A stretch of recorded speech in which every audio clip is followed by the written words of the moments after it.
Sawadika and good evening and welcome to the Thai PBS World Tonight. I'm Nabunag. I'm Tulip Naksompoplao.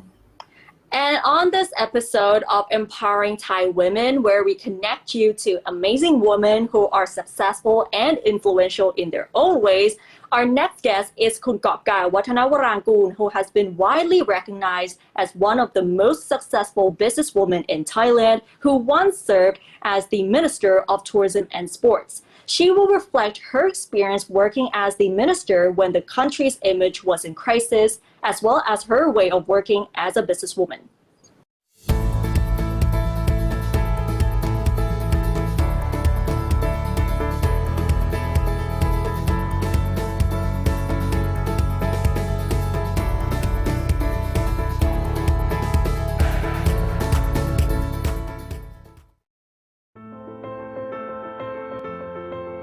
My personal philosophy or my personal mission is to bring good things to life. Bring good things to life meaning that whatever we are doing, namely business, namely industry, namely banks, or namely tourism and sports, is to help people to have a better living, and especially people in Thailand.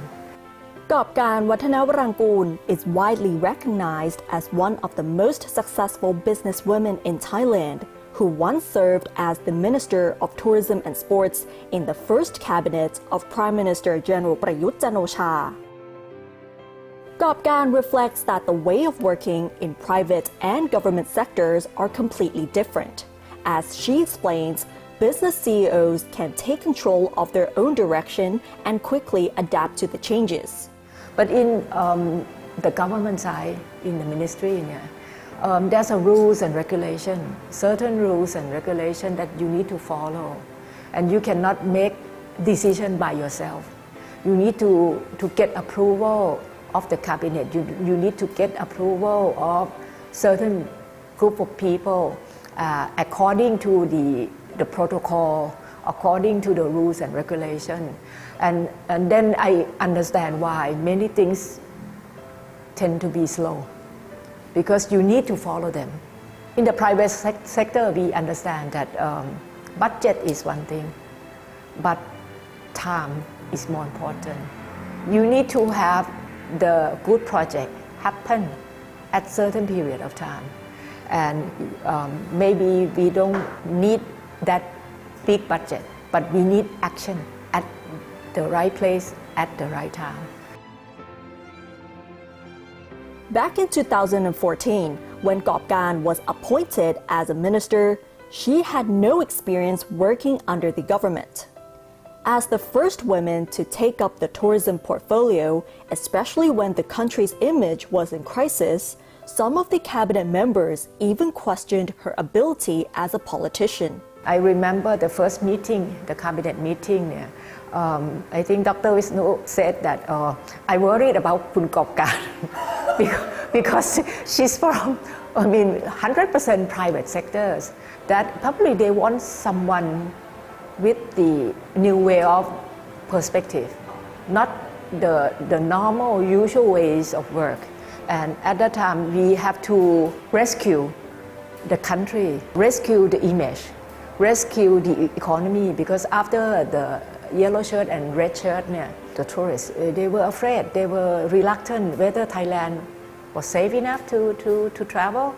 And the picture going out via the like CNN, BBC, they were like, something burned, the riots everywhere in town.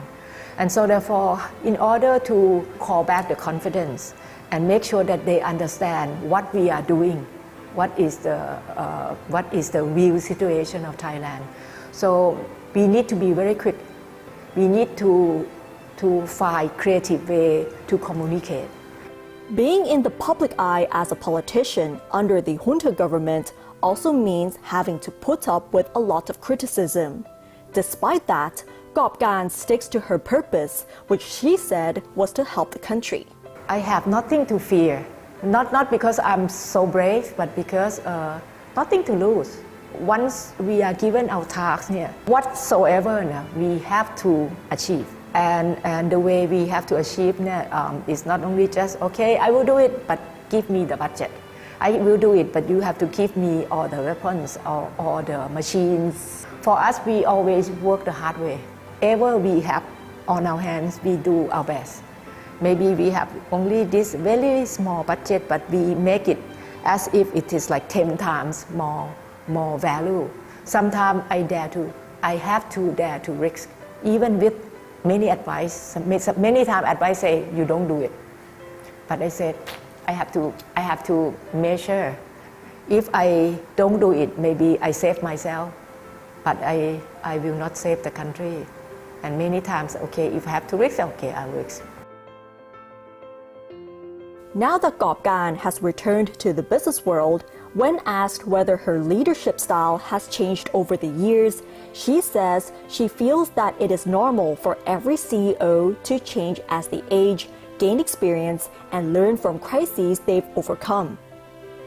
Despite how successful she has been as a businesswoman or as a minister, the key to maintaining her success is to always be open to new ideas. We should act as 16 if you are 60, meaning open your mind for new ideas.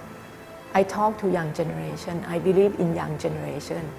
Even though I have been successful with some of the work I have done in the past, I don't stick to that. It doesn't mean that I will always be successful in the future. So I have to listen to new ideas. I have to act as a young gen.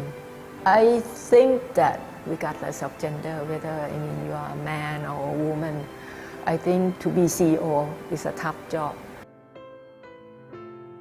Believe in yourself. You are one red brick. You can be just one red brick, but you can be a part of a great architecture. But you have your power, you have your value, and what you are doing has value. The team that you are working also have value. Think positively, understand your weak point, enhance your strong point, and make it happen. Don't wait.